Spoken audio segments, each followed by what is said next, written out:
The entertainment world was plunged into a profound state of mourning when the news broke of Cleto Escobedo III's passing, a man whose vibrant spirit and musical prowess had illuminated the stages of late-night television for over 2 decades.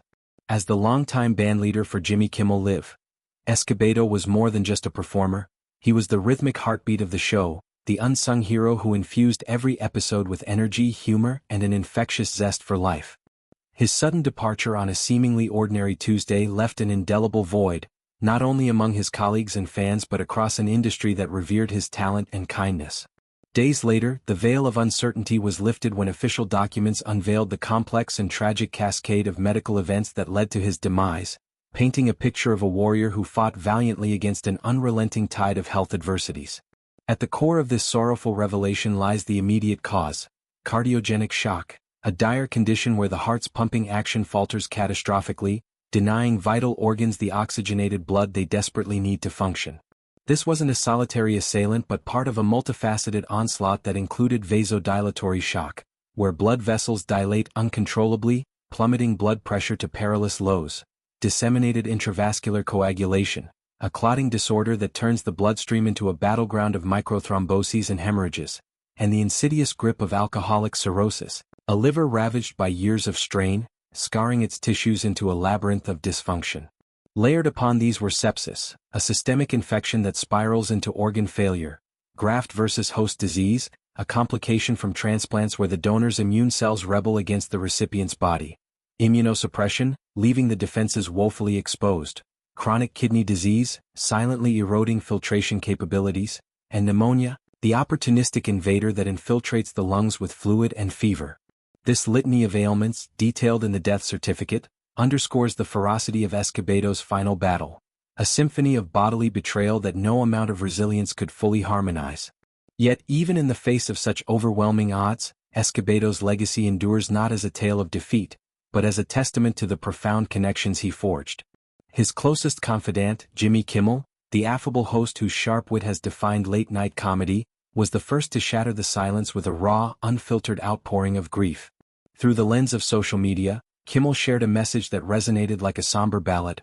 "Early this morning we lost a great friend, father, son, musician and man, my longtime bandleader Cleto Escobedo III. To say that we are heartbroken is an understatement."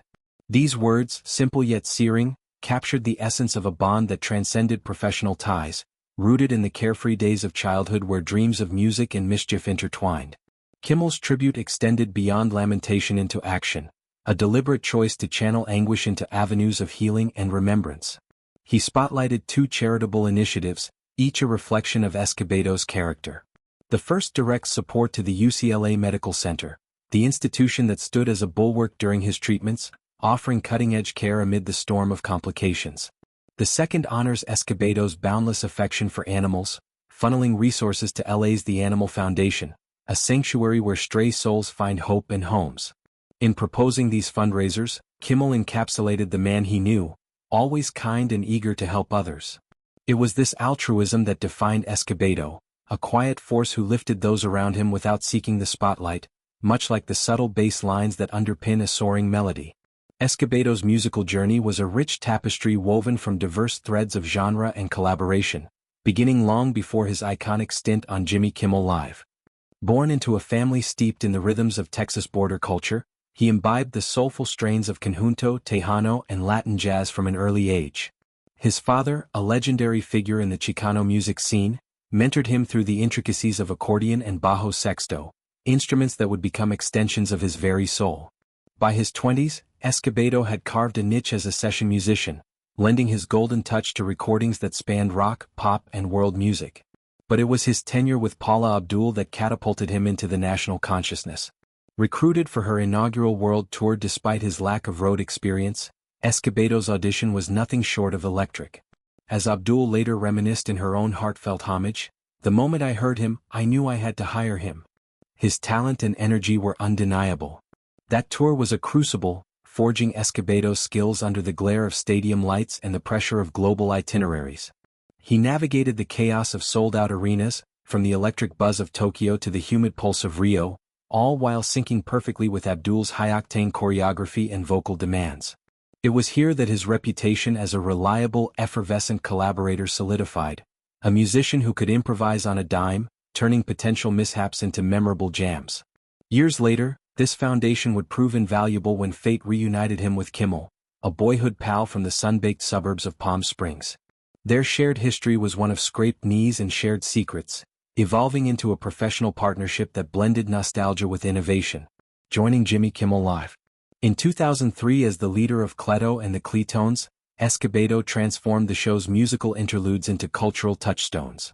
The Cletones, a tight-knit ensemble blending Latin grooves with American swing, became synonymous with Kimmel's irreverent humor. Whether underscoring a celebrity monologue with sly saxophone riffs or erupting into full-band revelry during field segments, Escobedo's group added layers of warmth and whimsy. Episodes featuring surprise guests like Metallica or Foo Fighters often pivoted on his ability to merge genres seamlessly, creating moments that felt both spontaneous and meticulously crafted. Behind the scenes, his role extended to mentorship, guiding younger musicians through the rigors of live TV while fostering a family-like atmosphere amid grueling production schedules. The announcement of Escobedo's death prompted an immediate pause in the show's rhythm, a week-long hiatus that allowed the Jimmy Kimmel Live family to grieve collectively. Cast members, from writers scribbling eulogies in the green room to crew hands who shared post-taping beers, gathered in quiet solidarity. Bandmates, those Cletones who had jammed with him through triumphs and trials, recounted tales of late-night sessions where melodies morphed into lifelong memories. This break wasn't mere formality, it was a necessary exhale, a space to process the shock of losing a linchpin whose presence had been as constant as the studio lights.